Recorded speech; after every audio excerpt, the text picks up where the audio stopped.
तेची संत ज्यांचा हेत विठ्ठले नेनते काही ताना टोना नाम स्मरणा वाचून काया वाचानी मने धाले चिंतने डुलती नेनते काही ताना टोना नाम स्मरणा वाचून निळामणे विरक्त देही आठवचे नाही विषयांचा नेनते काही ताना टोना नाम स्मरणा वाचून समचरण सरोजम साम्रलीला उदाम जगदनीपाने मंडनम मंडनाना तरुण तुलसी माला कंधरम गंजनेत्र सदैव दमलहासं विठ्ठलं चिन्तयामि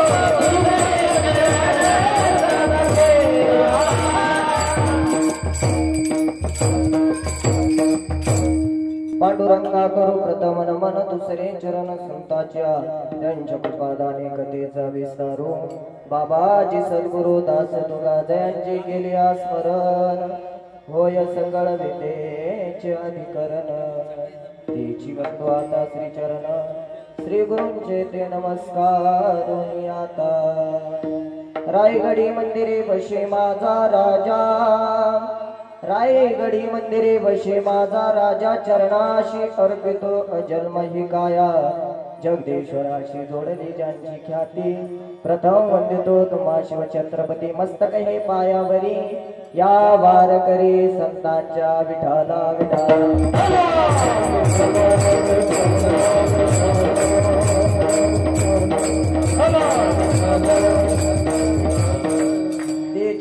तेची संत ज्यांचा हेत विठ्ठले नेनते काही ताना टोना नाम स्मरणा वाचून प्रस्तुत प्राप्तस्थली प्राप्त प्रसंगी कीर्तन रूपी सेवे करता घेतलेला अभंग यज्ञावन भूतलावरती जन्माला आलेल्या जडजीवांचा उद्धार करण्याकरता आपला देह अखंड जिजवणारे वितराग संपन्न साधू नवे जगाचा संसार सुखाचा व्हावा याकरिता स्वतःच्या संसाराची राख रांगोळी करणारे हिंदवी स्वराज्याचे संस्थापक छत्रपती शोभांचे आध्यात्मिक अध्यगुरु श्रीमंत श्री जगद्गुरु तुकोबाराय यांचे पट शिष्य श्री संत निळोबाराय यांचा चार चरणाचा आणि संतांचं लक्षण सांगणारा अभंग सेवेकरता घेतलेला आहे विठाला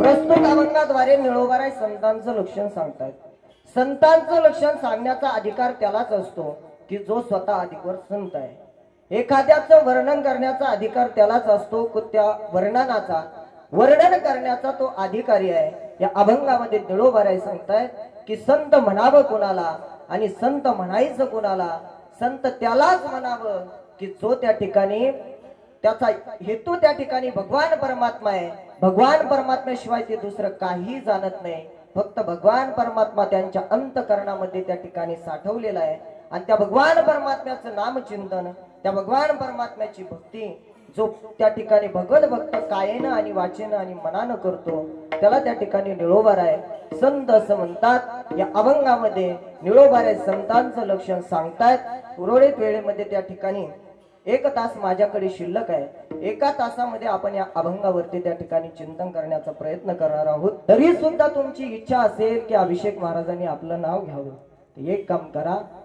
एक कागद घ्या त्या कागदावरती सुंदर अक्षरामध्ये तुमचं नाव लिहा आणि त्याला एक 100ची नोट जोडा तो कागद माझ्याकडे आणून द्या म्हणजे मी तुमचं नाव घेईन असं काही नाही.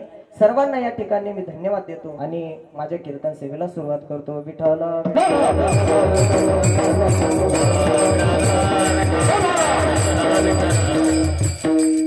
विठ्ठल विठ्ठल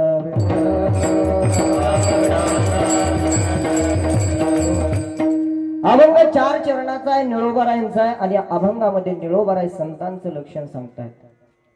बघा, संतांचं लक्षण सांगण्याचा अधिकार त्यालाच असतो की जो अगोदर त्या ठिकाणी संत आहे. जे संत निळोबाराय अभंगामध्ये संतांचं वर्णन करतायत त्या निळोबारायांचा अधिकार मी आपल्याला या 2 मिनिटांमध्ये सांगून जाईल. या अभंगामध्ये निळोबाराय संतांचं लक्षण सांगतायत. खऱ्या अर्थाने निळोबाराय जगद्गुरु तुकोबारायांचे त्या ठिकाणी पट्ट शिष्य आहेत. ज्या वेळेला जगद्गुरु तुकोबाराय सदेह वैकुंठाला गेले आणि सदेह वैकुंठाला गेल्याच्या नंतर निळोबाराय त्या ठिकाणी हाक मारतायत, का हो तुकोबाराय, तुम्ही मला अनुग्रह न देता तुम्ही निघून गेलात. कसं काय तुम्ही मला अनुग्रह न देता निघून गेलात? तुम्हाला मला अनुग्रह देण्याकरता त्या ठिकाणी परत यावं लागतं. असं 2-4 वेळेस हाक मारली, पण त्या ठिकाणी निळोबारायांची हाक तुकोबाराय ऐकायला तयार नाहीये. साक्षात विटेवरचा भगवान परमात्मा, या जगाचा चालक मालक असणारा तो भगवान परमात्मा निळोबारायांना त्या ठिकाणी अनुग्रह देण्याकरता येत आहेत. आणि अनुग्रह देण्याकरता आल्याच्या नंतर भगवान परमात्मा समोर उभा राहिले. सांगितलं, निळोबाराय बघा तुमच्या समोर कोण आलंय. त्यावेळेस निळोबाराय म्हणतायत, देवा मी तुला बोलवलंच नाही तर तू इथं आलाच कशासाठी? मी बोलवलंच नाही तर तू आलाच कशासाठी?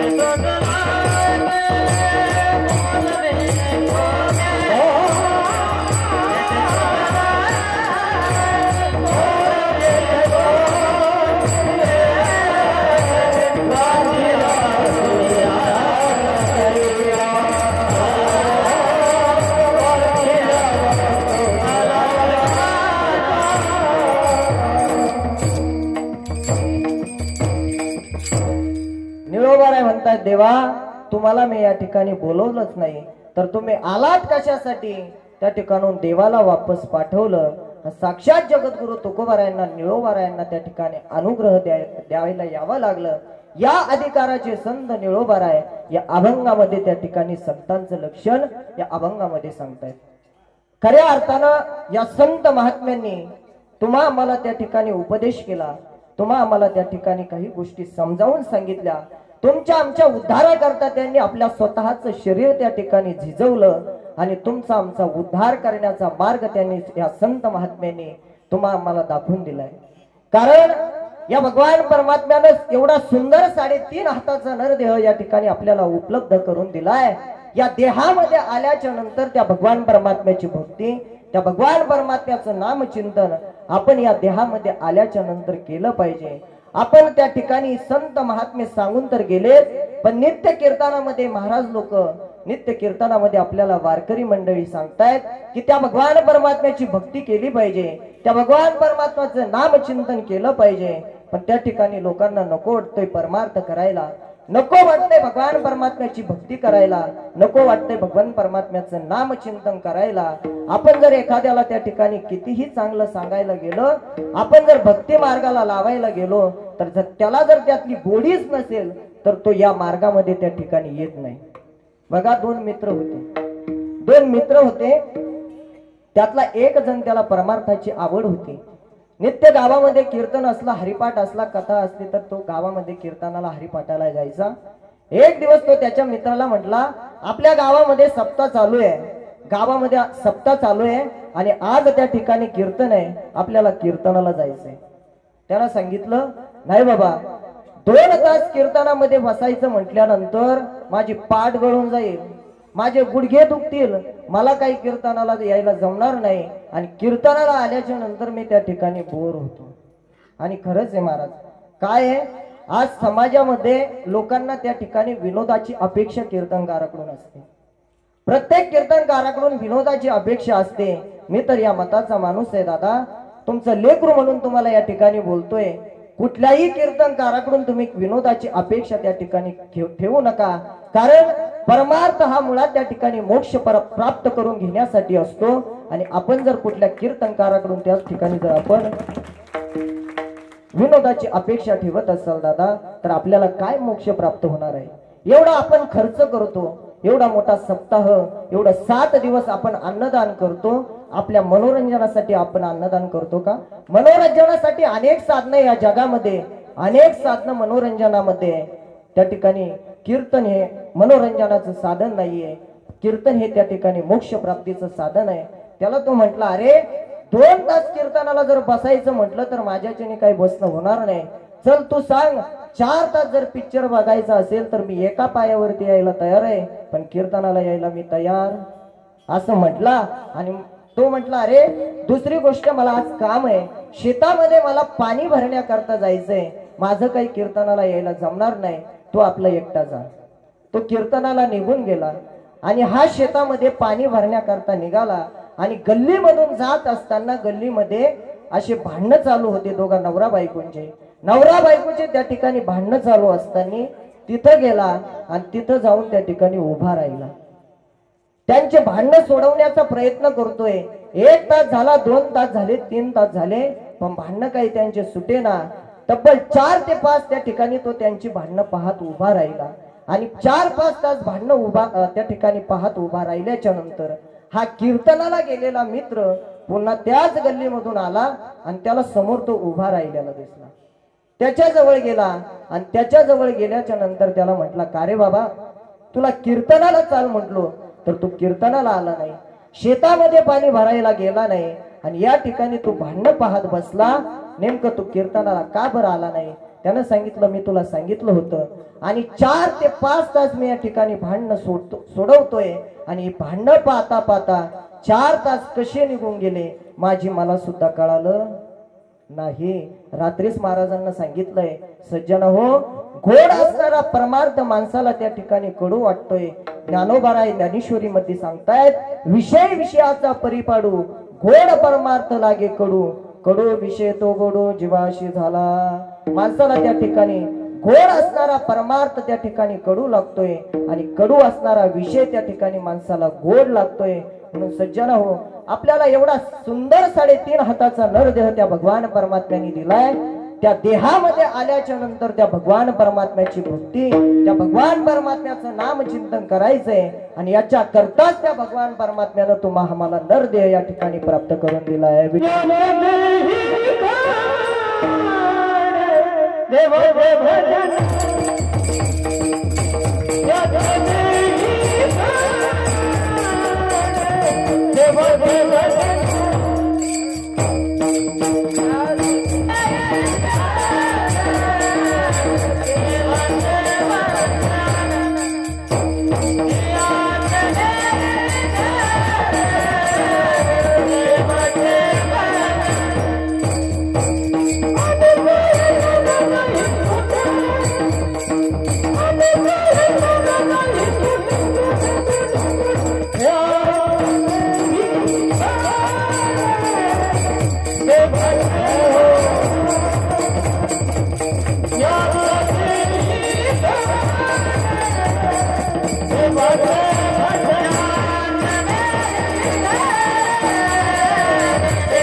टाळी वाजवा सर्वांनी.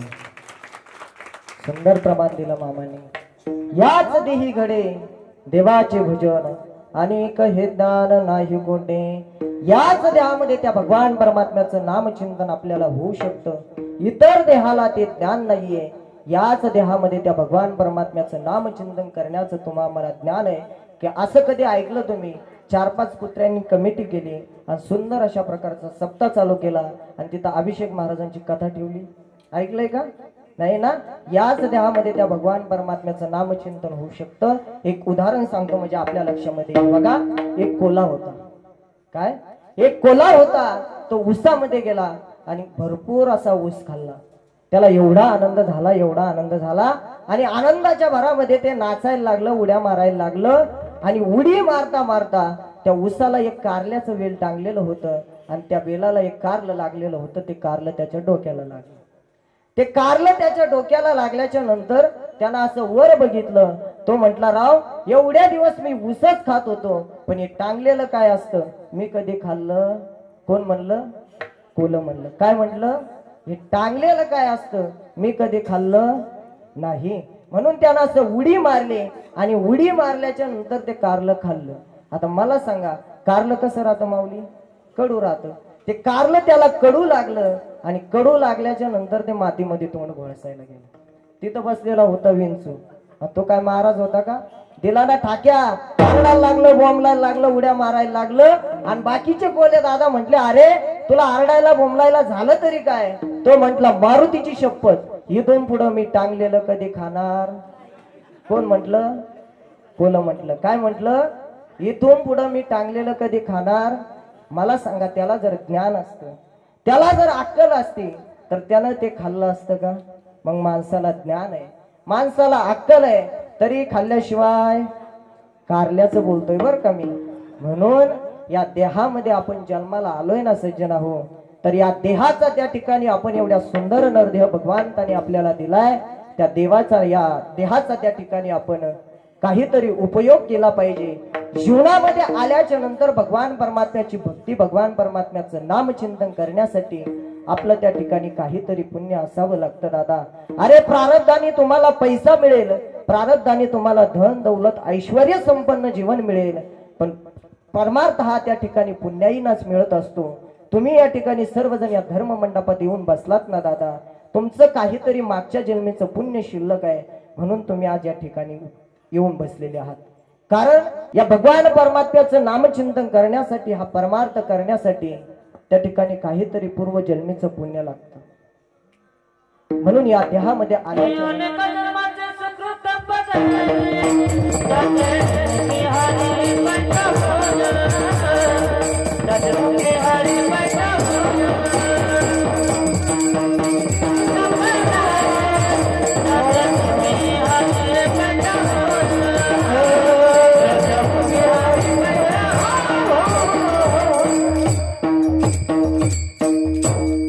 त्याच्याकरता त्या ठिकाणी मागचं जन्मेचं पुण्य शिल्लक लागतं. आपण जे कर्म कराल ते कर्म त्या ठिकाणी आपल्याला काम येत असतं आणि चांगलं कर्म आपल्या त्या ठिकाणी पुण्यामध्ये त्या ठिकाणी आपल्याला कामी येत असतं. बघा, एक उदाहरण सांगतो म्हणजे आपल्या लक्षामध्ये येईल. आपण जे काही कर्म कराल ते कर्म आपल्याला याच ठिकाणी भोगावं लागतं. ते कर्म भोगण्याकरता फारसा वेळ त्या ठिकाणी लागतो.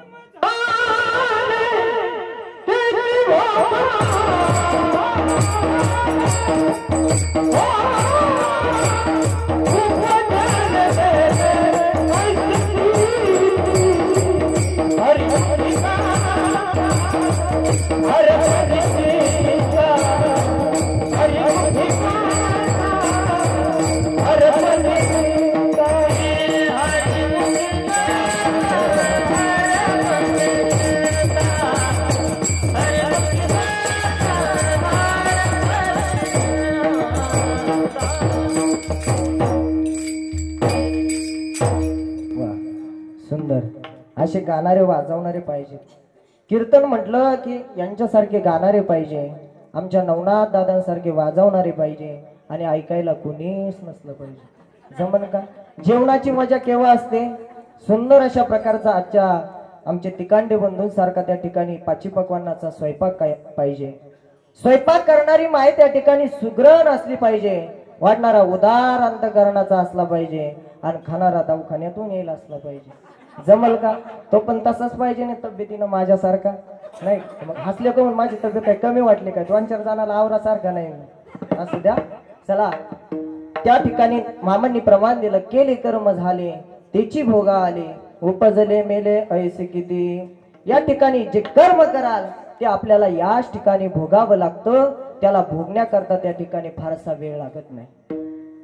2 व्यापारी होते. त्या 2 व्यापाऱ्यांनी गाडीमध्ये माल भरवला आणि माल भरवल्याच्या नंतर शेजारच्या बाजार गावामध्ये त्या ठिकाणी माल विकण्याकरता गेले. त्या ठिकाणी माल विकला आणि माल विकल्याच्या नंतर गाडीमध्ये 2-2.5 लाख रुपये त्यांच्या गाडीमध्ये आले होते. आणि आता त्यांना माल विकवता संध्याकाळ झाली होती आणि रस्त्यानं आपल्याला घरी जायचंय, पण रस्ता आपल्याकडे गावाकडे जाण्याकरता त्या ठिकाणी घनदाट जंगल आहे आणि रस्ता त्या ठिकाणी चोरीचा वाटतोय. म्हणून आपण कुठेतरी मुक्कामाला राहण्याची व्यवस्था केली पाहिजे. म्हणून रस्त्यानं जाता जाता त्यांना त्या ठिकाणी फार मोठा बंगला दिसला. एका श्रीमंत माणसाचा तो बंगला होता आणि त्या बंगल्यासमोर त्यांनी ती गाडी नेली. बंगल्यासमोर गाडी नेल्याच्या नंतर त्यांनी त्या श्रीमंत माणसाला आवाज दिला आणि सांगितलं, ओ दादा. तो श्रीमंत माणूस घराच्या बाहेर आला आणि घराच्या बाहेर आल्याच्या नंतर त्या श्रीमंत माणसाने विचारलं, काय समस्या आहे आपली. त्यावेळेस त्या व्यापाऱ्याने सांगितलं, दादा आमच्या गाडीमध्ये 2-3 लाख रुपये, आम्ही व्यापारी आहोत शेजारच्या गावामधले आणि आम्हाला जाण्याकरता रस्ता त्या ठिकाणी चोरीचा वाटतोय, म्हणून आम्हाला मुक्कामाला राहायचं, व्यवस्था होईल का. त्या श्रीमंत माणसाने सांगितलं, होईल, या आतमध्ये खूप मोठा बंगला आहे आपला. आतमध्ये बोलवलं, गाडी त्यांना साईडला लावायची सांगितली आणि सांगितलं संध्याकाळ झालेली आहे, तुम्ही आता जेवण करून घ्या, स्वयंपाक घरामध्ये तयार आहे. त्या ठिकाणी जेवण्याकरता घरामध्ये बोलवलं, जेवायला दिलं, सांगितलं समोर बघा, समोर एक कॉट आहे, पण त्या कॉट पलंगावरती त्या ठिकाणी सर्व काही व्यवस्थित गादी त्या ठिकाणी टाकून ठेवलेली आहे. तुम्ही त्या गादी पलंगावरती जायचं आणि जाऊन त्या ठिकाणी झोपायचं. त्या गादी पलंगावरती रोज माझी 2 मुलं झोपतात, पण आज ते 2 मुलं पाणी भरण्याकरता शेतामध्ये गेलेली आहेत आणि त्यांना येण्याकरता खूप वेळ होणार आहे. तोपर्यंत तुम्ही त्यांच्या गादी पलंगावरती जाऊन झोपा. असं म्हटल्याच्या नंतर ते व्यापारी जेवणं आटोपली आणि आपल्या गादी पलंगावरती येऊन त्या ठिकाणी झोपले. ते व्यापारी त्या ठिकाणी झोपले. हा श्रीमंत माणूस त्याच्या घरामध्ये जाऊन झोपला आणि घरामध्ये जाऊन झोपल्याच्या नंतर झोपीमध्ये त्याच्या मनामध्ये विचार आला की अरे, फार मोठी आसामी आपल्या दारामध्ये आलेली आहे, हा चान्स आपल्याला त्या ठिकाणी सोडायचा नाहीये. फार मोठी आसामी आपल्या दारामध्ये आलेली आहे आणि हा चान्स जर आपण सोडला, संधीचा फायदा आपण त्या ठिकाणी घेतला पाहिजे. म्हणून त्यानं काय केलं, 2 मारेकऱ्याला फोन केला आणि सांगितलं, दादा फार मोठी आसामी आपल्या दारामध्ये आलेली आहे, फार श्रीमंत माणसं आपल्या दारात आलेली आहे, 3-4 लाख रुपये त्यांच्या गाडीमध्ये आहे, आपल्याला त्यांना त्या ठिकाणी मारायचंय, त्यांचा काटा काढायचा आहे, अर्धे पैसे तू घ्यायचे आणि अर्धे पैसे मला द्यायचे, आपल्याला त्या ठिकाणी अजून श्रीमंत व्हायचंय. एक वाक्य बोलू माय बाप हो, जोपर्यंत या जगामध्ये श्रीमंत माणसाची अभिलाषा संपत नाही ना, तोपर्यंत या जगामध्ये गरीब माणसानं कधी श्रीमंत होण्याचा विचार करायचा नाही. त्या ठिकाणी त्या व्यापाऱ्याला मारण्याची त्या ठिकाणी त्या मारेकऱ्यांना त्या ठिकाणी फोन केला. ते मारेकरी ठरल्याप्रमाणे आपल्या तयारीमध्ये त्या ठिकाणी राहिले आणि 2:30-3 वाजेच्या सुमारास शेतामध्ये गेलेल्या या श्रीमंत माणसाची ते 2 मुलं त्या ठिकाणी घरी आली आणि या व्यापाऱ्याला त्या ठिकाणी उठवलं आणि सांगितलं, ओ दादा कोण आहात तुम्ही, उठा, ही आमची जागा आहे, आम्हाला या ठिकाणी झोपायचंय. ते व्यापारी उठले आणि ते व्यापारी उठल्याच्या नंतर त्यांनी बघितलं, अरे टाइम तर त्या ठिकाणी भरपूर झालेला आहे, आपल्याला जाण्याकरता काही अडचण नाहीये. म्हणून ते व्यापारी त्या ठिकाणून निघून गेले आणि या श्रीमंत माणसाची 2 मुलं त्या ठिकाणी झोपली. ठरल्याप्रमाणे ते मारेकरी त्या ठिकाणी आली आणि त्या 2 मुलाचा काटा काढला आणि त्या 2 मुलाचा काटा काढल्याच्या नंतर तो श्रीमंत माणूस त्या ठिकाणी आला आणि बघितलं, अरे ही तर माझीच मुलं आहे. त्यावेळेस तो विचार करू लागला की अरे, मी आयुष्यामध्ये कधी परमार्थ करायचा सोडला नाही, कधी कीर्तन सोडलं नाही, कधी भजन सोडलं नाही, कधी कथा सोडली नाही. पैठणला आला, नाथ महाराजांपुढे त्या ठिकाणी लोटांग घालून नाथ महाराजांना विचारू लागला आणि त्यावेळेस नाथ महाराजांना बोलू लागला की बाबा, मी माझ्या जीवनामध्ये काय पाप केलं होतं की मला त्या ठिकाणी हे भोगावं लागलं. त्यावेळेस नाथ महाराज त्याला उत्तर देतात की केले कर्म झाले तेची भोगा आले, उपजले मेले ऐशी किती. जे कर्म आपण कराल ना सज्जन हो, ते कर्म भोगवण्याकरता त्या ठिकाणी फारसा वेळ लागत नाही. ते कर्म आपल्याला याच ठिकाणी भोगावं लागतं. म्हणून आपण आपल्या जीवनामध्ये त्या ठिकाणी चांगलं कर्म केलं पाहिजे. चांगलं कर्म आपल्या जीवनामध्ये, तेच आपल्या शेवटपर्यंत, शेवटच्या क्षणापर्यंत त्या आपले त्या ठिकाणी काम येणार आहे. कारण आज समाजामध्ये बघितल्याच्या नंतर फार दूर वाईट अवस्था या ठिकाणी आपल्याला बघायला मिळतीये। कधी कधी मनामध्ये विचार येतो की दादा तोच देश आहे का हा ज्या देशामध्ये प्रभू रामचंद्रांचा जन्म झाला? तोच देश आहे का हा ज्या देशामध्ये छत्रपती शिवाजी राजांचा जन्म झालाय? कारण आपण एखाद्या दगडाला जर त्या ठिकाणी शेंदूर लावला तर त्या दगडाचा त्या ठिकाणी मारुती होतो। एखाद्या दगडाला आपण जर शेंदूर लावला तर त्या दगडाचा त्या ठिकाणी मारुती होतो। एखाद्या दगडाला जर आपण त्या ठिकाणी भंडारा लावला तर त्या दगडाचा त्या ठिकाणी खंडोबा होतो। असा कोणता रंग आहे तो एखाद्या माणसाला लावला म्हणजे त्या ठिकाणी माणूस तयार होईल। माणुसकी त्या ठिकाणी माणसं विसरली दादा। म्हणून जीवनामध्ये त्या ठिकाणी आपण प्रत्येकाने आपल्या कर्मानं त्या ठिकाणी चांगलं वागलं पाहिजे, चांगलं राहिलं पाहिजे आणि भगवान परमात्म्याचं नामचिंतन, भगवान परमात्म्याची भक्ती, परमार्थ एवढंच साधन त्या ठिकाणी आपल्या जीवनामध्ये त्या ठिकाणी काम येणार आहे। विठ्ठल विठ्ठल।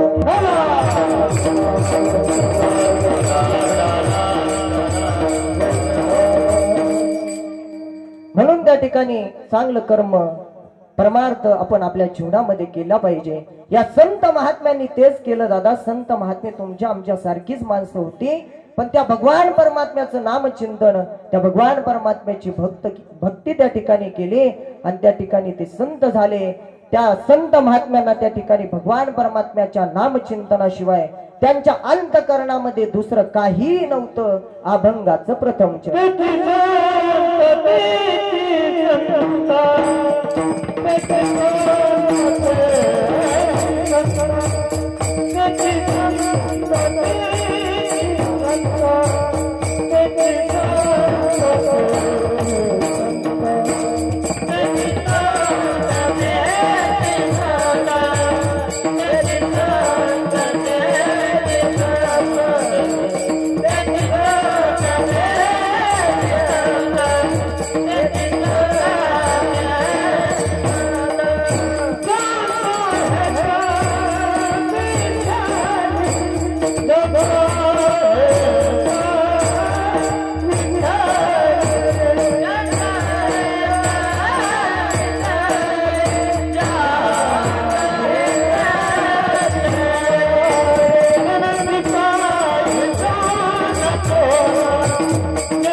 टाळी वाजवा का गुरुजन मंडळींकरता। बघा सज्जना हो, निळोबाराय प्रथम चरणामध्ये सांगतायत की संत त्याला म्हणावं की जो त्या ठिकाणी अगोदर भगवान परमात्म्याचं नामचिंतनाशिवाय त्यांच्या अंतःकरणामध्ये दुसरं काही नाहीये। त्यांचा हेतू फक्त त्या ठिकाणी भगवान परमात्मा आहे। या अभंगामध्ये निळोबारायांनी त्या ठिकाणी शब्द त्या ठिकाणी असे वापरले आहेत की तेची संत हेची संत त्या ठिकाणी वापरलेले। कारण हेची शब्द त्या ठिकाणी कलियुगातला आहे। हेची शब्द जर वापरला असता तर संत महात्म्यांना निळोबारायांना कळालेलं असावं की या कलियुगातले संत पोटासाठी संत झाले कलेत बहुत। या कलियुगातले संत त्या ठिकाणी निळोबारायांनी त्या ठिकाणी सांगितलेच नाहीये।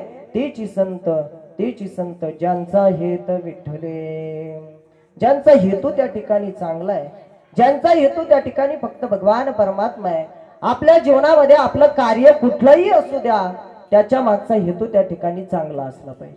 असे 4-5 मित्र होते आणि ते 4-5 जण काय करायचे, रोज एका आपल्या फाट्यावरती थांबायचे आणि फाट्यावरती थांबल्याच्या नंतर आल्या गाड्या फसल्या की ते त्या ठिकाणी गाड्या काढायचे, आल्या गाड्या त्या ठिकाणी फसल्या की त्या गाड्या काढायचे। थोडासा चिखल त्या ठिकाणी होता। गावातील एक साहेब वकील होते, ते वकील रस्त्याने निघाले आणि रस्त्याने जाताना त्यांची गाडी त्या ठिकाणी फसली। गाडी फसल्याच्या नंतर या 4-5 पोरांनी ती गाडी काढली आणि गाडी काढल्याच्या नंतर त्या साहेबांना त्या ठिकाणी चांगलं वाटलं, बरं वाटलं की अरे आपल्या गावातली तरुण पोरं आहे, एवढं सुंदर कार्य हे करताय, म्हणून आपण त्यांना त्या ठिकाणी काहीतरी बक्षीस द्यावं. म्हणून त्या साहेबांनी 500 रुपये दिले आणि सांगितलं हे तुम्ही चौघजण त्या ठिकाणी वाटून घ्या. 500 रुपये एका जणाच्या हातामध्ये दिले आणि पुन्हा त्या साहेबांनी त्यांना विचारलं, म्हटले अरे वा, एवढं सुंदर तुम्ही काम करताय, तुमच्या कार्याचं म्हणून मी तुम्हाला त्या ठिकाणी बक्षीस दिलंय. अरे राजा हो, तुम्ही पावसाळ्यात हे काम करत असाल, पण उन्हाळ्यात तुम्ही काय करता? ते म्हटले काय नाही, हेच काम करतो. म्हणे अरे पावसाळ्यात हे काम करत असाल, उन्हाळ्यात? म्हणे काय नाही, इथं पाणी सोडतो आणि मग गाड्या पुसवतो. कार्य चांगलं आहे पण हेतू त्या ठिकाणी वाईट आहे. कार्य कुठलंही असू द्या पण त्याच्या मागचा हेतू त्या ठिकाणी माणसांचा चांगला असला पाहिजे. संत महात्म्यांचा हेतू त्या ठिकाणी फक्त भगवान परमात्मा होता, कार्यही चांगलं होतं आणि त्यांचा हेतूही चांगला होता. या जगामध्ये 3 प्रकारची माणसं आहेत. एक आहे पहिला, त्यांचा हेतू त्या ठिकाणी चांगला आहे पण कार्य त्या ठिकाणी वाईट आहे. दुसरा वर्ग असा आहे की त्यांचा हेतू त्या ठिकाणी वाईट आहे आणि कार्य वाईट आहे. आणि तिसरा वर्ग असा आहे की त्यांचा हेतूही चांगला आहे आणि कार्यही चांगलं आहे. ते आहे संत महात्मे. ज्या वेळेला जगद्गुरु तुकोबाराय पंढरपूरला कीर्तन करायचे आणि राहुळामध्ये कीर्तन करत असताना तुकोबारायांच्या कीर्तनाला भरपूर मंडळी त्या ठिकाणी असायची. एक भगवत भक्त तुकोबारायांचा अतिशय जवळचा असणारा मम्माजी बुवा त्याचं नाव होतं. तुकोबारायांच्या कीर्तनाला समोर बसायचा आणि कीर्तनाला समोर रोज नित्य त्या ठिकाणी त्याची जागा तो काही सोडत नव्हता. एक दिवस वारीचा दिवस त्या ठिकाणी जवळ येत होता, म्हणून तुकोबारायांना वाटलं की अरे माझे वारकरी त्या ठिकाणी पंढरपूरला दर्शना करता येतील, भगवंताच्या दर्शनाला आल्याच्या नंतर प्रदक्षिणा मारतील आणि प्रदक्षिणा मारत असताना त्यांच्या पायामध्ये काटे मोडतील, त्यांच्या पायामध्ये काटे नाही मोडावेत, म्हणून आपण त्या ठिकाणी रस्ता साफ करावा. म्हणून तुकोबाराय रस्ता साफ करण्याकरता त्या ठिकाणी मंदिराच्या आजूबाजूला रस्ता साफ करण्याकरता गेले आणि त्या ठिकाणी मम्माजी बुवाची काही फुलबाग होती, ती मम्माजी बुवाची फुलबाग त्या ठिकाणी मोडल्या गेली. मम्माजी बुवाची फुलबाग त्या ठिकाणी मोडल्या गेली आणि मोडल्या गेल्याच्या नंतर ही बातमी त्या ठिकाणी मम्माजी बुवाला कळाली. ही बातमी मम्माजी बुवाला कळाल्याच्या नंतर मम्माजी बुवा पळतच आला, एक काठी घेतली, कुठलाच विचार न करता तुकोबारायांना त्या काठीना त्या मम्माजी बुवानी मारलं. मम्माजी बुवानं काठीना मारल्याच्या नंतर मम्माजी बुवा त्या ठिकाणी निघून गेला. तुकोबाराय संध्याकाळी त्या ठिकाणी कीर्तना करता आले आणि कीर्तनाला आल्याच्या नंतर 5 मिनिटं झाली, 10 मिनिटं झाली, कीर्तनाची वेळ होत होती आणि कीर्तन सुरू करायचं तेवढ्यात त्या ठिकाणी जगद्गुरु तुकोबाराय मम्माजी बुवाची वाट पाहत होते आणि तुकोबारायांनी विचारलं बसलेल्या मंडळींना की अरे हा समोरचा खांब त्या ठिकाणी मला रिकामा दिसतोय, मम्माजी बुवा काय आलेले दिसत नाहीये. त्यावेळेस बसलेल्या मंडळींना सांगितलं की महाराज आम्हाला असं वाटतंय की मम्माजी बुवा आता कधीच तुमच्या कीर्तनाला येणार नाही. असं म्हटल्याच्या नंतर तुकोबारायांना वाईट वाटलं. तुकोबारायांनी विना खाली ठेवला आणि सांगितलं अरे असं कधीच होणार नाही, आता मी मम्माजी बुवाच्या घरी जातो आणि मम्माजी बुवाला त्या ठिकाणी घेऊन येतो. तुकोबाराय मम्माजी बुवाच्या घरी जात आहेत. मम्माजी बुवाच्या घरी तुकोबाराय गेले. मम्माजी बुवा त्या ठिकाणी पोहडलेल्या अवस्थेमध्ये पडलेले होते आणि विचार करत होते. मम्माजी बुवाला सुद्धा कीर्तनाला जावं असं वाटत होतं, पण आपण तर तुकोबारायांना मारलंय, ज्यांचं कीर्तन आपण नित्य त्या ठिकाणी श्रवण करायचो त्याच तुकोबारायांना आपण काठीनं मारलंय. मम्माजी बुवा त्या ठिकाणी झोप काही लागत नव्हती आणि समोर तुकोबाराय दिसले. समोर तुकोबाराय दिसले. तुकोबारायांनी मम्माजी बुवाला आवाज दिला आणि सांगितलं मम्माजी बुवा उठा आणि कीर्तनाला चला. त्यावेळेस मम्माजी बुवानं सांगितलं नाही महाराज मी कीर्तनाला येऊ शकत नाही. त्यावेळेस तुकोबारायांनी सांगितलं मम्माजी बुवा मला माहिती आहे तुमचे हात दुखत असतील, तुमचे पाय दुखत असतील, मी तुमचे हात दाबून देऊ का, मी तुमचे पाय दाबून देऊ का. त्यावेळेस मम्माजी बुवानं सांगितलं तुकोबाराय खऱ्या अर्थानं माझी त्या ठिकाणी चूक झाली, मी तुमच्यावरती त्या ठिकाणी फार मोठा अपकार त्या ठिकाणी केलाय. त्यावेळेस तुकोबाराय मम्माजी बुवाला बोलतायत नाही मम्माजी बुवा तुमची काही चूक नाहीये, तुम्ही माझ्यावरती त्या ठिकाणी अपकार नाही, तुम्ही माझ्यावरती त्या ठिकाणी उपकार. त्यावेळेस मम्माजी बोलतायत, महाराज मला तुम्ही आडवं बोलताय की काय? मला माहिती आहे मी माझी चूक मान्य करतो. महाराज मी माझी चूक मान्य करतो, मी तुमची माफी मागतो, पण मला असं आडवं काही त्या ठिकाणी बोलू नका. त्यावेळेस तुकोबाराय बोलतायत की नाही मम्माजी बा, मी तुम्हाला आडवं बोलत नाहीये. म्हणे महाराज मी तुम्हाला एवढं मारलं तरी सुद्धा तुम्ही त्या ठिकाणी माझे पाय दाबवण्याचा विचार करताय, तुम्ही माझे हात दाबवण्याचा विचार करताय. महाराज मी तुमच्यावरती अपकार नाही तर काय केलंय? त्यावेळेस तुकोबाराय बोलतायत, नाही मम्माजी बा, तुम्ही माझ्यावरती कसे उपकार केले सांगू तुम्हाला. ऐका मम्माजी बा, ज्या वेळेला मी भंडाऱ्यावरती त्या ठिकाणी भजन करत होतो आणि भजन करत असताना माझं भजन भंग करण्यासाठी काही लोकांनी त्या ठिकाणी एका स्त्रीला पाठवलं आणि त्या स्त्रीला पाठवल्याच्या नंतर सहजच माझ्या तोंडातून शब्द निघून गेला की जाई होतो माझा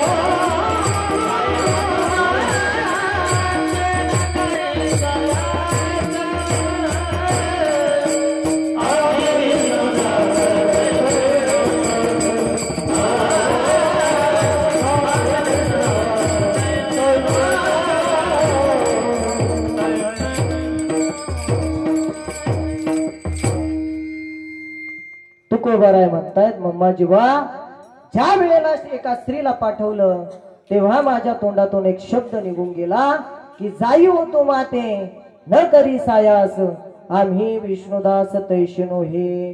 त्या वेळेला त्या ठिकाणी माझा मोह, त्या ठिकाणी माझी वासना संपावा असं मला त्या ठिकाणी वाटत होतं. आणि ज्या वेळेला माझ्या तोंडातून हा शब्द निघून गेला त्या वेळेला कळालं की माझी वासना त्या ठिकाणी संपली आहे. मला वासना संपली याचा आनंद त्या ठिकाणी मला प्राप्त झालाय. मम्माजी बा, मला असं वाटत होतं की त्या ठिकाणी माझा मोह निघून जावा. ज्या वेळेला माझी एक स्त्री अन्न करता मेली, माझा मुलगा त्या ठिकाणी संतू नावाचा दूध नव्हतं म्हणून त्या ठिकाणी मरून गेला, त्या वेळेला मला कळालं की माझा मोह, माझी माया ही त्या ठिकाणी मला संपली आहे. मला त्या ठिकाणी त्याचा सुद्धा त्या ठिकाणी आनंद मिळाला. मम्माजी बा, मला असं वाटत होतं की माझा क्रोध निघून जावा, माझा क्रोध संपावा, पण मला त्या ठिकाणी कोणी परीक्षा घेणारा भेटत नव्हतं आणि कोणी परीक्षा घेणारा त्या ठिकाणी भेटत नव्हतं. परीक्षा देणारा सुद्धा त्या क्वालिटीचा जर असेल ना दादा, परीक्षा देणारा जर त्या क्वालिटीचा असेल तर परीक्षा घेणारा सुद्धा तसाच असला पाहिजे. मम्माजी बा, मला क्रोध संपावा अशी माझी इच्छा होती. ज्या वेळेला तुम्ही मला त्या ठिकाणी काठीना मारलं आणि आता मी तुमच्या समोर त्या ठिकाणी आलोय, आता मला त्या ठिकाणी क्रोध माझा निघून गेलाय आणि क्रोध माझा निघून गेलाय याचा आनंद मला त्या ठिकाणी आता मिळतोय. मम्माजी बा, उठा आणि माझ्या कीर्तनाला त्या ठिकाणी माझ्या सोबत चला. हे संत महात्म्याच्या जीवनामध्ये त्या ठिकाणी का घडतं की त्यांच्या अंतकरणामध्ये दुसरं तिसरं काही नाहीये. त्यांच्या अंतकरणामध्ये फक्त आणि फक्त तो भगवान परमात्मा आहे. त्या भगवान परमात्म्याशिवाय त्यांच्या अंतकरणामध्ये बाकी संसार नाही, हा समाज नाही, मोह माया त्या ठिकाणी काहीच नाहीये. नित्य तो भगवान परमात्मा त्यांच्या अंतकरणामध्ये आहे आणि त्या भगवान परमात्म्याशिवाय ते आपल्या जीवनामध्ये दुसरं कशालाही महत्व देत नाही. अभंगाचं दुसरं चरण.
परमार्थामध्ये.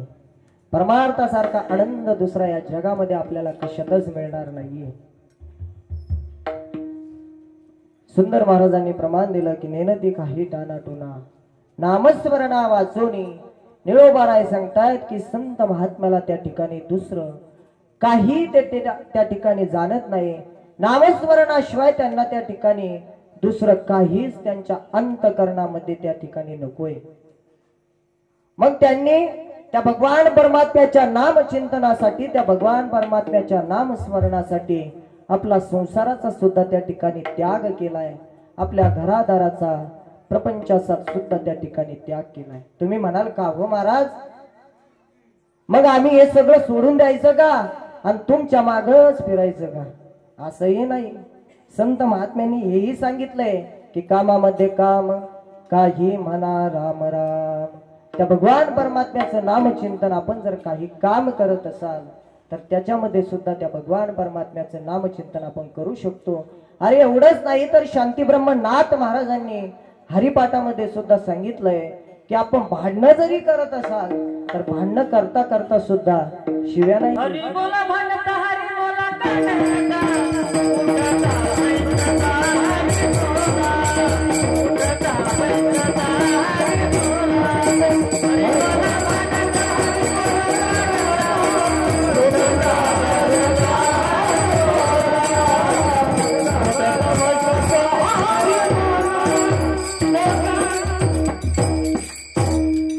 हरि बोला भांडता, हरि बोला कांडता, उठता बैसता हरि बोला. नाथ महाराजांनी हरिपाठामध्ये सांगितलंय की आपण भांडणं जरी करत असल तर त्या ठिकाणी भगवान परमात्म्याचं नामचिंतनच आपण केलं पाहिजे. कारण परमार्थ त्या ठिकाणी माणसाचं सर्व काही त्या ठिकाणी परमार्थामध्ये आपण जेवढा आनंदाने परमार्थ कराल तेवढं त्या ठिकाणी आपल्याला चांगलं फळ त्या ठिकाणी प्राप्त होत असतं. मला सांगा, आपण जेवढं त्या ठिकाणी संसारामध्ये सुख पाहतो तेवढं सुख आपल्याला मिळतं का? ऐका ऐका, येणारे जाणारे जात राहणारे, आपण कीर्तनाकडे लक्ष द्या. लक्ष देऊन ऐका. प्रत्येक माणसाला या जगामध्ये अपेक्षा आहे सुखाची. प्रत्येकाला वाटतं की मला सुख मिळालं पाहिजे, सुख त्या ठिकाणी प्राप्त झालं पाहिजे. प्रत्येकाला आशा आहे सुखाची. पण या जगामध्ये असा एकही माणूस नाही की त्याच्या जीवनामध्ये त्या ठिकाणी दुःख नाहीये. जिथपर्यंत आपली नजर जाईल तिथपर्यंत या जगामध्ये माणूस कसा आहे? दुःखी आहे. प्रत्येक जण या जगामध्ये त्या ठिकाणी दुःखी आहे. प्रत्येक जण सकाळी उठल्यापासून तर रात्री झोपेपर्यंत धावपळ करतोय. कशासाठी? तर सुख मिळवण्याकरता, की मला सुख त्या ठिकाणी प्राप्त झालं पाहिजे, मला सुख मिळालं पाहिजे. पण ते सुख त्या ठिकाणी प्राप्त होत नाही, ते सुख त्या ठिकाणी मिळत नाही. अरे आपण 2 तास जर कीर्तनामध्ये येऊन बसलो आणि सर्वांगाचे कान करून जर या ठिकाणी आपण कीर्तनाकडे आपण जर लक्ष दिलं, त्या भगवान परमात्म्याच्या नामचिंतनामध्ये लक्ष दिलं तर 2 तास आपल्याला दुसरं काही त्या ठिकाणी आठवत नाही. दुसरं काही त्या ठिकाणी आठवत नाही. जेवढा आपण त्या ठिकाणी संसार ताकदीनं करतो तेवढा परमार्थ सुद्धा त्या ठिकाणी आपण ताकदीनं केला पाहिजे. कारण तरुणपणामध्ये केलेला परमार्थ त्या ठिकाणी आपल्याला म्हातारपणे त्या ठिकाणी काम येत असतो. आपण मेल्याच्या नंतर त्या ठिकाणी काम येत असतो. आपण त्या ठिकाणी परमार्थ तेवढा ताकदीनं केला पाहिजे. नाहीतरी माणसं त्या ठिकाणी संसारामध्ये एवढं व्यस्त असतात, एवढं व्यस्त असतात. आम्हाला कधी कधी अनुभव येतो. आता आमची दिंडी असते पंढरपूरला आषाढीच्या वेळेस. आपण जर कोणाच्या घरी गेला, आपण जर म्हटलं की पंढरपूरला चला, तर ते म्हणतात महाराज एवढं वर्ष थांबा, एवढं वर्ष आमच्या पोरीचं लग्न होऊ द्या, आणि पोरीचं लग्न झालं की त्या ठिकाणी आम्ही मोकळे झालो. पण माणूस त्या ठिकाणी पुढल्या वर्षी जरी त्याच्याकडे गेलं, पुढल्या वर्षी त्या ठिकाणी तो मोकळा होत नाही. तो म्हणतो महाराज मागच्या वर्षी एका पोरीचं केलं, आता दुसरी पोरगी त्या ठिकाणी बाकी आहे, ह्या वर्षी तिचं करण्याचा विचार आहे. असं संसारामध्ये त्या ठिकाणी चालूच असतं. मी नेहमी सांगत असतो, संसारामध्ये त्या ठिकाणी कुठपर्यंत मजा असते महाराज. मला हे बोलायचं नव्हतं, या ठिकाणी सांगायचं नव्हतं, पण तुमचे चेहरे लयच असे, त्याच्यामुळे सांगतो. लक्ष देऊन ऐका. संसारामध्ये माणसाला त्या ठिकाणी कुठपर्यंत मजा असते? जोपर्यंत माणसाचं नवीन नवीन लग्न झालेलं असतं तोपर्यंत एखादा नवीन नवरदेव नवरीचं जोड तपासू द्या उशी साहेब. ती नवरदेव नवरी एवढे फुल रेंज मध्ये असतात. आपण जर एखाद्या नवीन नवरीला जर सांगितलं ना आजी एखादं नाव घ्या, तर ती नवीन नवरी जेच नाव सुरू करते इथून सुरू करते तर थेट हरसुलटी पॉइंट पर्यंत घे. लय अवघड. घेऊ की एखादं नाव? हा, कीर्तन झाल्यावर 100 रुपये देता का? तुम्ही म्हणता माय महाराज तर पैसे मागू राहिला. पैसे जरी नसले आणले तरी चालतं, मला सोनं पण चालतं. डबल डेऱ्याचे, सिंगल डेऱ्याचे, महबूबा, 2 ताळी 3 ताळी सगळं चालतं. तुम्ही म्हणता आणि घेतो लयच नाव घेऊ राहिला, सोनं मागू राहिला. मग मी पेटा घातला, माय बायको ना पेटाच घालाव का? ऐका ऐका, असं नाव घेते की थेट हरसुलटी पॉइंट पर्यंत त्या ठिकाणी जातं तिचं नाव. एखादी नवीन नवरदेव नवरीचं जोड असू द्या आणि त्या नवीन नवऱ्या मुलीला म्हणावं नाव घे ग बाई. ती नाव असं घेते, येत होते जात होते खिडकी वाट पाहत होते, खिडकीला 3 दारा अडकी त्याला घोंगरा 12 पान खाते 13 घाम येतो जरा जरा तिकडून आला व्यापारी त्यान दिली सुपारी, सुपारी देते वाण्याला, हांडा नेते पाण्याला, पाणी आणते आडाचं वाडा बांधते भिंगाचा वाड्यात वाडे 7 वाडे 7 वाड्यात पलंग, पलंगवर गादी, गादीवर उशी, उशीवर बशी, बशीत कप, त्यात टाकली घडी, त्यात वतला एक पांडुरंगाचं नाव घेते मी ज्ञानोबा तुकोबाची. इथपर्यंत ठीक आहे. हा, इथपर्यंत ठीक आहे. आजी 2-3 वर्ष झाले की सगळ्या काड्या उतरत्या आणि 3च काड्यात बाई नाव घेते. मग तिला नाव घ्यायला सांगा. असं नाव घेते, राम बसले पाटावर, सीता बसली आसनावर आणि आमच्या त्यांचं नाव घेते तेज माझ्या कुंकावर. इथपर्यंत बरं आहे. उतारवायाला जाऊ द्या, एसटीचं तिकीट फुकट झालं का तेव्हा त्या म्हातारीला नाव घ्यायचं सांगा. असं नाव घेते. ते आता झालं ना जानेवारी मध्ये, काय म्हणते त्याला, हळदी कुंकू असतं, काय मकर संक्रांत, काय मकर संक्रांत नाही. त्या मकर संक्रांतीला त्या हळदी कुंकाला एक आजीबाई आमच्या घरी आल्या आणि आमच्या घरी त्या आजीबाई आल्याच्या नंतर आमच्या आईनं सांगितलं, आजी तुम्ही एखादा जुन्या काळातला उखाणा घ्या. त्या म्हातारीने सांगितलं, आता मी सगळं विसरून गेले, मला काही येत नाही, पण तुझा लयच आग्रह आहे म्हणून मी नाव त्या ठिकाणी घेते. तिनं नाव सुरू केलं. जात होते हळदी कुकाला, जात होते हळदी कुकाला, बटन तुटलं बटव्याचं, काय नाव घ्यायचं त्या सटव्याचं. असा संसार आहे महाराज.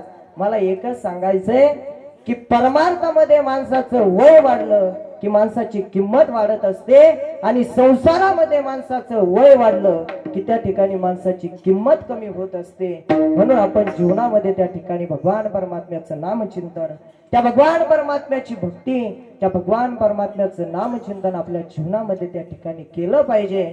आणि त्या भगवान परमात्म्याचं नामचिंतन करत असताना, त्या भगवान परमात्म्याची भक्ती करत असताना आपण त्या भगवान परमात्म्याचं नामचिंतन कायेनं, वाचेनं आणि मनानं केलं पाहिजे. अभंगाचं 3रं चरण. काय वाच आणि माने माने, काय वाच आणि माने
अभंगाच्या तिसऱ्या चरणामध्ये निळोबाराय सांगतायत की काय आवाजाने म्हणे डाले चिंतने डुलतसे. त्या भगवान परमात्म्याचं नामचिंतन आपण कायेनं वाचेन आणि मनानं त्या भगवान परमात्म्याचं नामचिंतन आपण त्या ठिकाणी केलं पाहिजे. नाहीतर मगाशी मी बोललो आपण कीर्तन मंडपामध्ये बसलेलो आहे आणि कीर्तन मंडपामध्ये कायेनं त्या ठिकाणी जरी आपण बसलेलो असलो तर मन त्या ठिकाणी मात्र घरी नाही पाहिजे. नाहीतर मन कायेनं इथं बसलेलं आहे, महाराजांचं त्या ठिकाणी चालू आहे बोलायचं, गायक मंडळीचं त्या ठिकाणी गायचं चालू आहे आणि आपण घरी लक्ष द्यायचं, कुलूप लावली असं का नाही, झटका मारून द्यायचं बघायचं लक्षातच नाही असं नाही. आपण त्या ठिकाणी कायेनं सुद्धा आणि मनानं सुद्धा त्या भगवान परमात्म्याच्या नामचिंतनामध्ये आपण त्या ठिकाणी डुललो पाहिजे.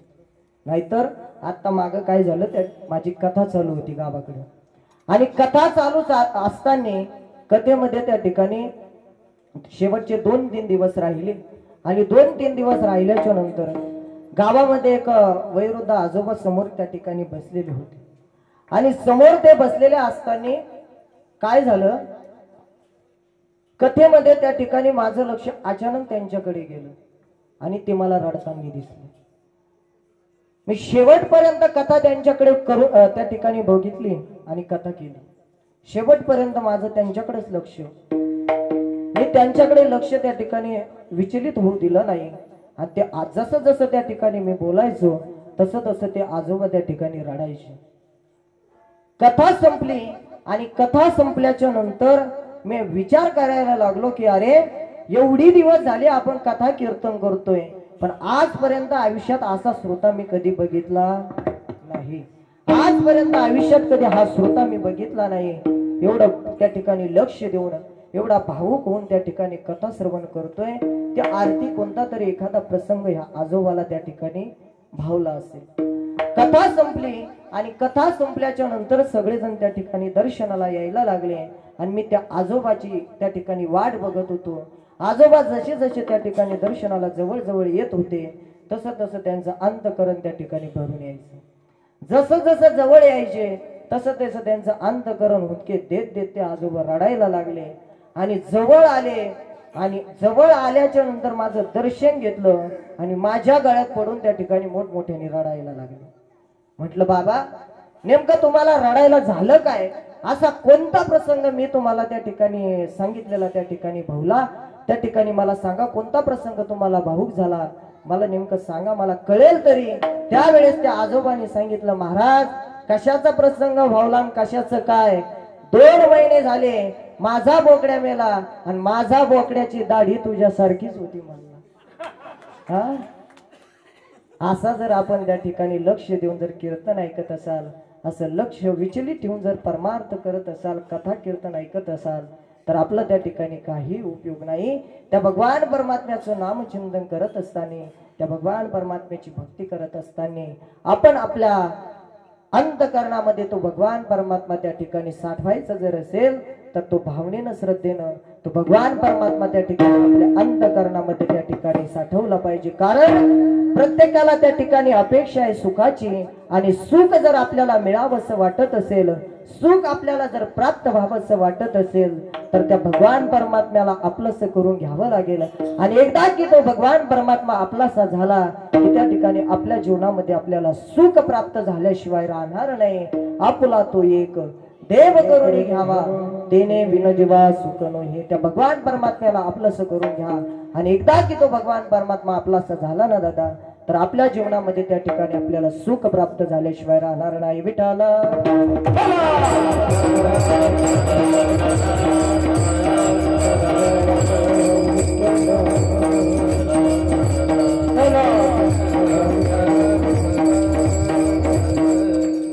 जर आपल्याला सुख पाहिजे असेल तर तो भगवान परमात्मा आपलासा करून घ्यावं लागेल.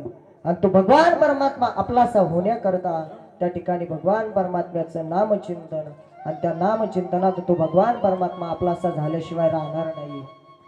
सज्जनाव, खऱ्या अर्थानं आज मी सुरुवातीला बोलून गेलो की माणूस त्या ठिकाणी माणसामध्ये राहिलेला नाहीये. कारण या जगामध्ये प्रत्येक जण त्या ठिकाणी सोशल मीडियावरती आहे. प्रत्येकाकडे त्या ठिकाणी फेसबुक आहे, प्रत्येकाकडे त्या ठिकाणी व्हॉट्सअप आहे, प्रत्येकाकडे त्या ठिकाणी इंस्टाग्राम, ट्विटर सगळं त्या ठिकाणी उपलब्ध प्रत्येकाकडे आहे. असा माणूस नाही की त्याच्याकडे मोठा मोबाईल त्या ठिकाणी नाहीये. अगदी लहान्यापासून तर वयोवृद्ध माणसापर्यंत त्या ठिकाणी प्रत्येकाकडे मोठा मोबाईल आहे. मी सुरुवातीला बोललो की सज्जना हो, कधी कधी मनाला प्रश्न पडतो काही घटना बघितल्याच्या नंतर की दादा तोच देश आहे का ज्या देशामध्ये त्या ठिकाणी छत्रपती शिवाजी राजांचा जन्म झालाय. कारण खऱ्या अर्थानं हा धर्म मंडप आम्ही या ठिकाणी उपस्थित आहोत, हे उपकार त्या ठिकाणी त्या छत्रपती शिवाजी राजांचे आहे. मला छत्रपती शिवाजी राजा कीर्तनामध्ये सांगत असताना मला एका जणांनी प्रश्न केला होता की म्हटले महाराज, छत्रपती शिवाजी महाराज काय कीर्तनामध्ये सांगण्याचा विषय आहे का? तुमचा छत्रपती शिवाजी राजा काय देव होता का? त्याला म्हटलं अरे दादा, माझा छत्रपती शिवाजी राजा देव नसला म्हणून काय झालं, पण माझ्या छत्रपती शिवाजी महाराजांमुळे आज देवळामध्ये देव आहे, देवळामध्ये देव आहे. हे उपकार आहे छत्रपती शिवाजी राजांचे. या जगामध्ये अशा अनेक त्या ठिकाणी घटना आपल्याला बघतो आपण. बघितल्याच्या नंतर फार त्या ठिकाणी आठवण येते राजांची. असं वाटतं की छत्रपती शिवाजी राजांचा त्या ठिकाणी पुन्हा जन्म व्हावा. पण कधी कधी मनाला प्रश्न पडतो की छत्रपती शिवाजी राजे जन्माला येतील, पण छत्रपती शिवाजी राजे जन्माला येण्याच्या अगोदर त्या ठिकाणी माँसाहेब जिजाऊ त्या ठिकाणी जन्माला आल्या पाहिजे. एक प्रसंग मी आपल्याला या ठिकाणी सांगून जाईल बघा. छत्रपती शिवाजी राजांच्या काळामध्ये त्या ठिकाणी ज्या वेळेला या सुलतानी सत्ता महाराष्ट्राच्या उरावरती त्या ठिकाणी थया नाचत होत्या, फार त्या ठिकाणी शेतीची नासधूस केली जात होती, गोरगरिबांचं त्या ठिकाणी नुकसान केल्या जात होतं. आणि अशा वेळेला कोणीतरी या महाराष्ट्रामध्ये त्या ठिकाणी जन्माला यायला हवं. माझ्या ताईंच्या आईंच्या पदरावरती त्या ठिकाणी बरं दिवसा हात टाकल्या जात होता. आणि असं जर छत्रपती शिवाजी राजांना कळालं तर काय त्या ठिकाणी शिक्षा दिली जात होते, एक 10 मिनिटांमध्ये आपल्याला सांगतो आणि या ठिकाणी थांबतो. लक्ष देऊन ऐका. पुणे जहागिरीमध्ये एक गाव होतं, ज्या गावाचं नाव होतं रांझा, आणि त्या रांझाचा पाटील होता, ज्या पाटलाचं नाव होतं बाबाजी विरगुजर पाटील. दौलदार रुबाब त्या पाटलाचा होता, पिळदार मिशा. आणि तो पाटील दौलात एक दिवस आपल्या शेतामध्ये फेरफटका मारण्याकरता निघाला. रांझा गावचा पाटील म्हणजे छत्रपती शिवाजी राजांनी त्याला त्या ठिकाणी पाटीलकी बहाल केली होती. बाबाजी भिकाजी गुजर असं त्याचं त्या ठिकाणी पूर्ण नाव होतं. तो बाबाजी विरगुजर एक दिवस शेतामध्ये फेरफटका मारण्याकरता निघाला. आणि फेरफटका मारायला गेल्याच्या नंतर आपल्या शेताच्या शेजारी एक बांधावरती त्या ठिकाणी एक 16-17 वर्षाची मुलगी, लग्न तिचं झालेलं होतं पण विधवा ती होती, आणि कसलं तरी गवत त्या ठिकाणी ती काढत होती. आणि शेजारी एक 8-9 वर्षाचा तिचा भाऊ गणूजी त्याचं नाव, एका लिंबाच्या झाडाखाली सावलीला त्या ठिकाणी कसला तरी खेळ खेळत होता. हा पाटील त्या मुलीच्या पाठीमागे दबक्या पावलानं गेला आणि त्या मुलीला कुणीतरी आल्याची चाहूल झाली. कुणीतरी आल्याची चाहूल झाली म्हणून तिनं पाठीमागे वळून बघता क्षण आणि या पाटलानं पदर धरून ओढण्याचा क्षण एकच ती मुलगी बागरली, सावरली आणि विनंती करू लागली, नाही पाटील, पाटील मी तुमच्या मुलीसारखी, पाटील माझ्या पदरावरती हात टाकू नका, पाटील, पाटील मी तुमच्या मुलीसारखी, पाटील माझ्या पदरावरती तुम्ही हात टाकू नका. त्या पाटलाला ती विनंती करू लागली. तो गणोजी तिचा भाऊ सोडण्याचा प्रतिकार करू लागला, पण त्या पाटलानं त्या मुलाच्या पुस्तकावरती त्या ठिकाणी लात मारली.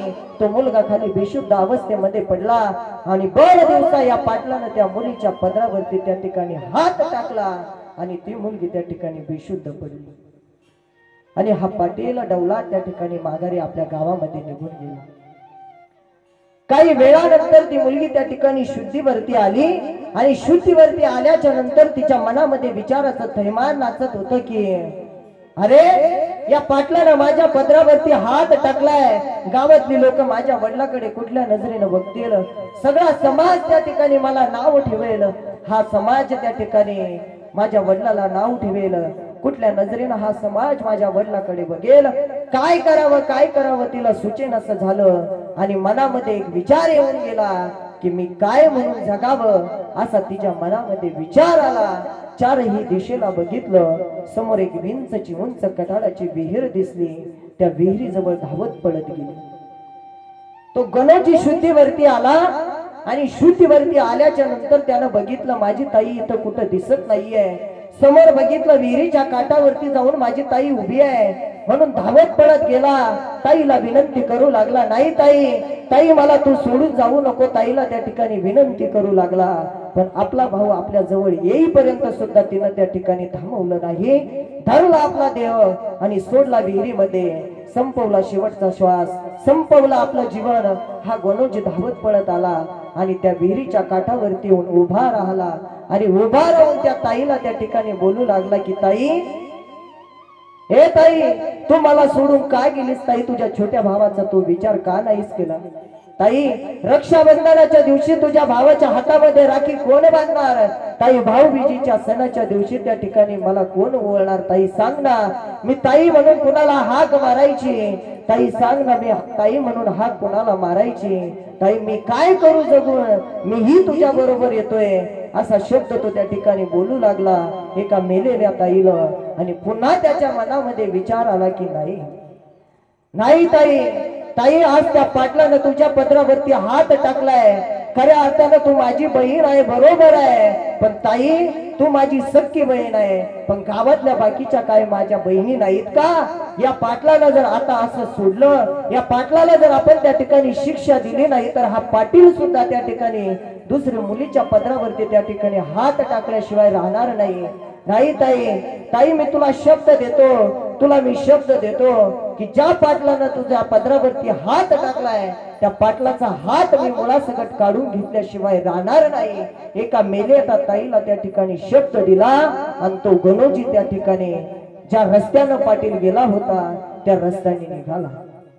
सज्जना हो, त्या मुलाने जायला पाहिजे हो गावातील एखाद्या वयोवृद्ध माणसाकडे आणि सांगायला पाहिजे होतं, हो बाबा, त्या आपल्या गावातील पाटलानं नाही का माझ्या ताईच्या पदरावरती हात टाकलाय, त्या पाटलाला कोणीतरी सजा द्या आणि माझ्या ताईला त्या ठिकाणी न्याय मिळवून द्या.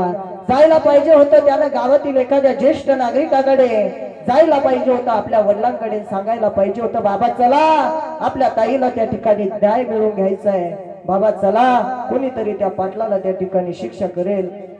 त्या मुलाने ते नाही केलं. त्या मुलाने ते नाही केलं.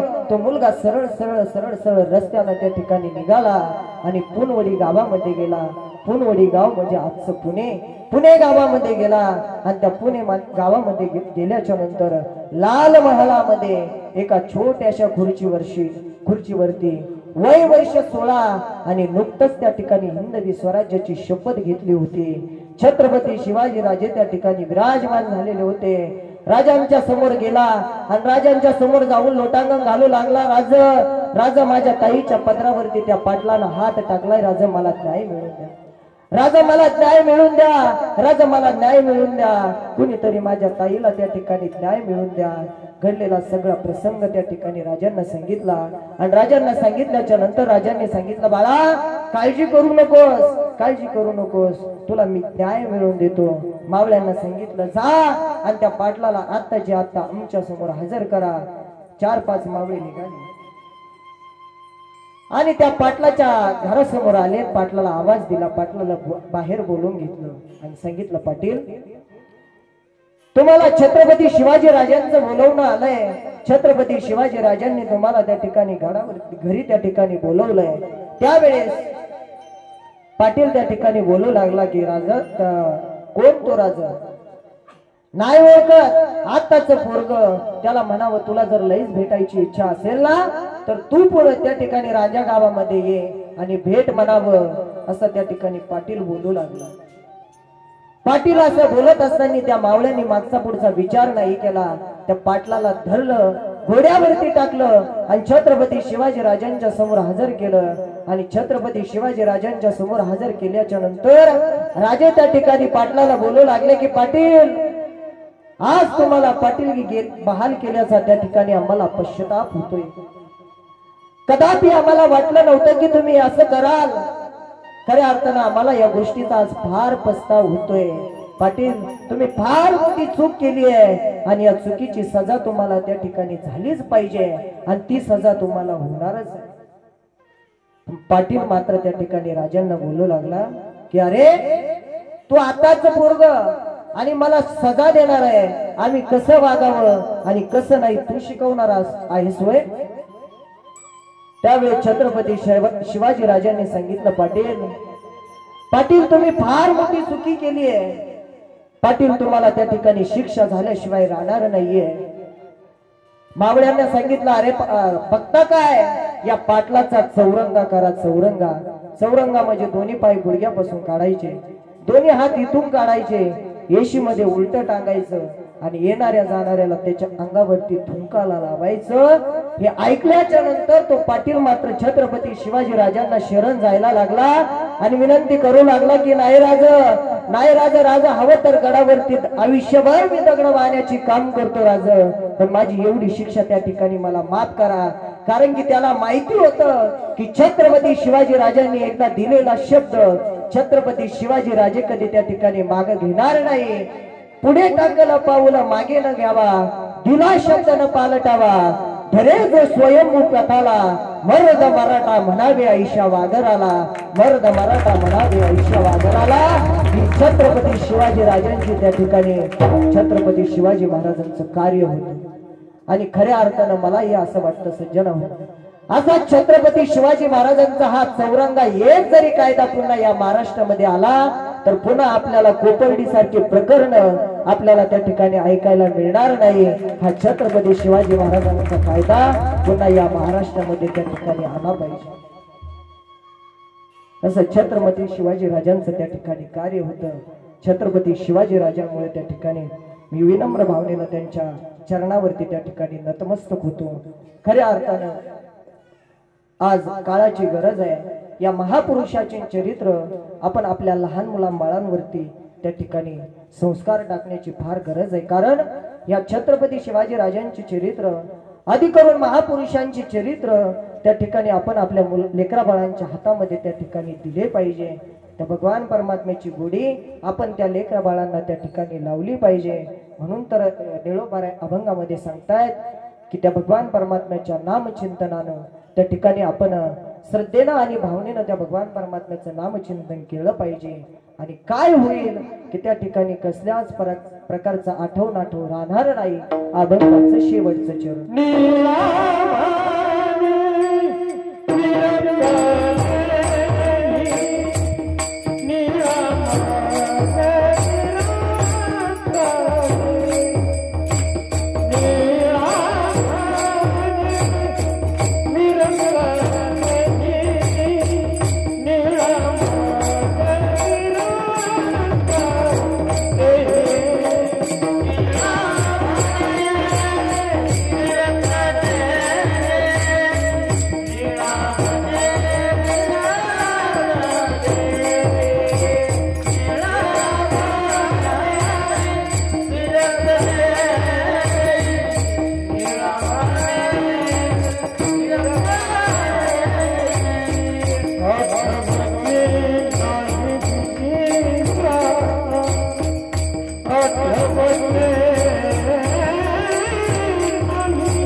सर्वांच्या चरणामध्ये निळोबाराय सांगतात की निळा म्हणे विरक्त देही आठवायची नाही विषयाचा.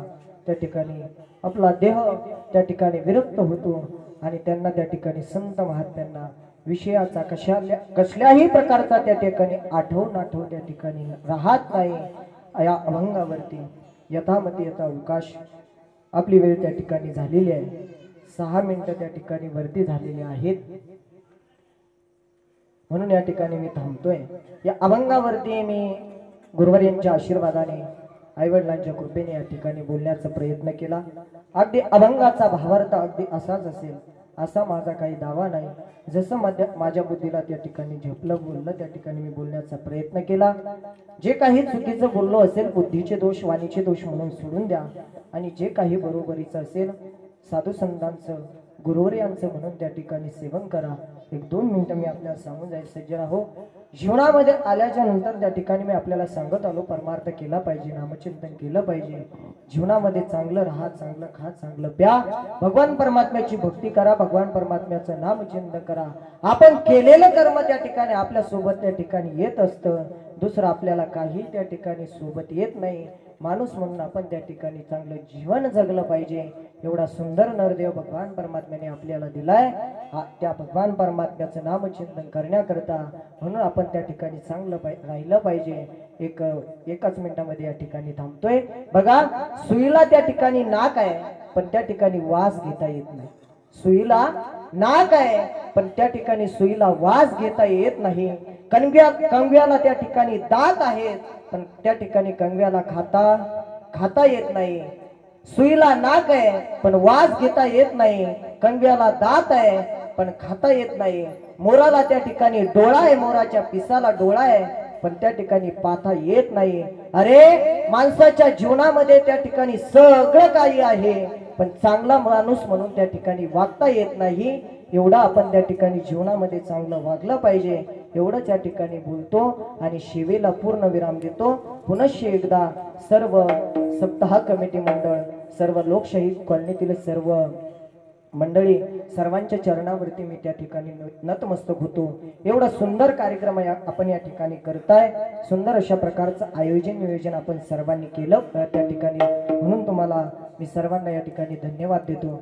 खऱ्या अर्थानं आपल्या सहकार्याशिवाय एवढं सुंदर कार्य या ठिकाणी पार पडत नाही. आपण सर्वच मंडळींनी या कार्याकरता त्या ठिकाणी सहकार्य केलं असेल आणि करत असताल आणि मी तुम्हाला विनंती करतो की ज्यांनी आजपर्यंत या सुंदर कार्याला त्या ठिकाणी सहकार्य केलं नाही, आपण या कार्याकरता त्या ठिकाणी सहकार्य केलं पाहिजे. मग ते सहकार्य अन्नदानाच्या माध्यमातून असेल, आर्थिक दानाच्या माध्यमातून असेल, जशा पद्धतीनं तुम्हाला ते कार्य करायचंय त्या पद्धतीनं आपण ते कार्य केलं पाहिजे. तुका म्हणे सत्य कर्मा व्हावे साह्य. त्या ठिकाणी आपण आपला कर्म त्या ठिकाणी सत्य कर्माला जर आपण त्या ठिकाणी दान धर्म करत असाल तर आपलं त्या ठिकाणी आपल्याला काम आल्याशिवाय राहणार नाही. म्हणून आपल्याला हात जोडून विनंती आहे की आपण या सुंदर कार्याकरता आपण आपल्याला जसं जमेल तशा पद्धतीने या ठिकाणी या कार्याला सहकार्य केलं पाहिजे.